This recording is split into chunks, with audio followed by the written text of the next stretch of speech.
Em 1926, o mundo mudou para quem sabia ler os sinais. Deuses antigos, cidades submersas e a loucura que vem das estrelas. Hoje, narramos a obra máxima de H.P. Lovecraft. Apague as luzes, aumente o som e confronte o abismo. Começa agora o chamado de Cthulhu. O chamado de Cthulhu, capítulo 1. O horror de argila. A coisa mais misericordiosa do mundo, creio eu, é a incapacidade da mente humana em correlacionar todo o seu conteúdo. Vivemos em uma plácida ilha de ignorância em meio a mares negros de infinitude, e não fomos feitos para ir longe. As ciências, cada qual avançando em sua própria direção, pouco nos prejudicaram até agora. Mas algum dia, a junção de conhecimentos fragmentados abrirá visões tão terríveis da realidade e do nosso pavoroso lugar nela, que ou ficaremos loucos com a revelação, ou fugiremos da luz mortal, rumo à paz e segurança de uma nova era das trevas. Os teosofistas imaginaram a magnífica grandeza do ciclo cósmico, no qual nosso mundo e a raça humana não passam de incidentes passageiros. Eles sugeriram a existência de sobrevivências estranhas, em termos que congelariam o sangue se não estivessem mascarados por um otimismo brando.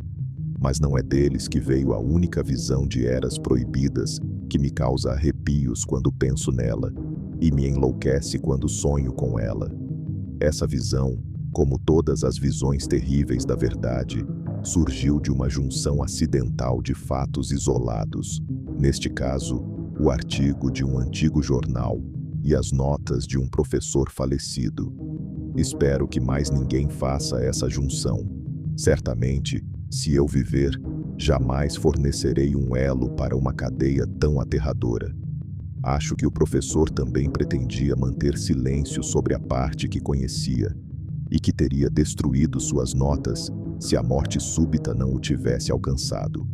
Minha participação no caso começou no inverno de 1926 a 27, com a morte de meu tio-avô, George Gamel Angel, professor emérito de línguas semíticas na Universidade Brown, em Providence, Rhode Island.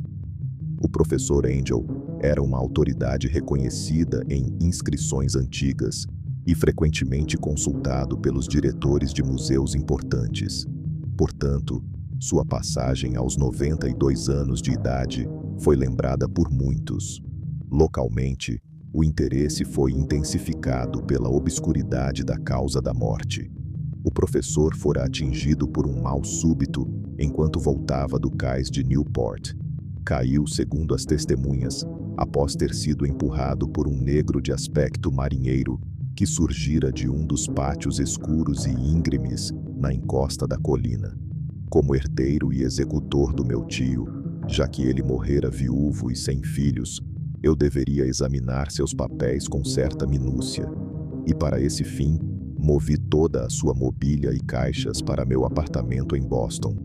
Grande parte do material que correlacionei será publicado futuramente pela Sociedade Americana de Arqueologia, mas havia uma caixa que achei extremamente enigmática e que me senti muito relutante em mostrar a outros olhos. Estava trancada e não encontrei a chave, até que me ocorreu examinar o anel de chaves que o professor carregava no bolso.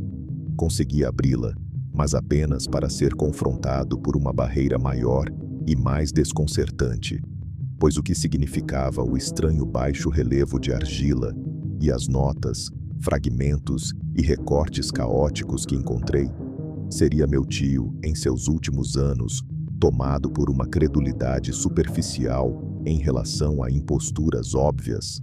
Decidi procurar o excêntrico escultor responsável por aquela perturbação aparente da paz de espírito de um velho. O baixo relevo era um retângulo áspero de uns 12 por 15 centímetros, de fabricação obviamente moderna. Seus desenhos, no entanto, eram tudo menos modernos em atmosfera e sugestão, pois, embora os caprichos do cubismo e do futurismo sejam muitos e selvagens, Eles raramente reproduzem aquela regularidade enigmática que se esconde na escrita pré-histórica. E algum tipo de escrita certamente parecia estar ali, embora minha mente não conseguisse identificar aquela espécie em particular. Acima desses hieróglifos, havia uma figura que pretendia ser pictórica. Parecia ser uma espécie de monstro, ou um símbolo representando um monstro, de uma forma que apenas uma fantasia doentia poderia conceber. Se eu disser que minha imaginação visualizou simultaneamente um polvo, um dragão e uma caricatura humana, não estarei sendo infiel ao espírito da coisa.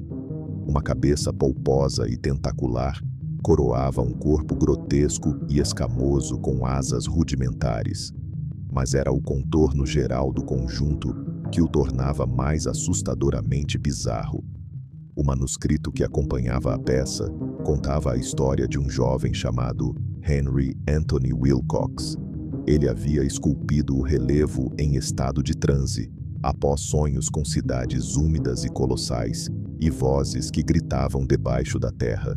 O professor Angel, intrigado, manteve registros diários dos sonhos do rapaz, que falavam de uma grande cidade de pedra chamada R'lyeh, onde o morto Cthulhu espera sonhando.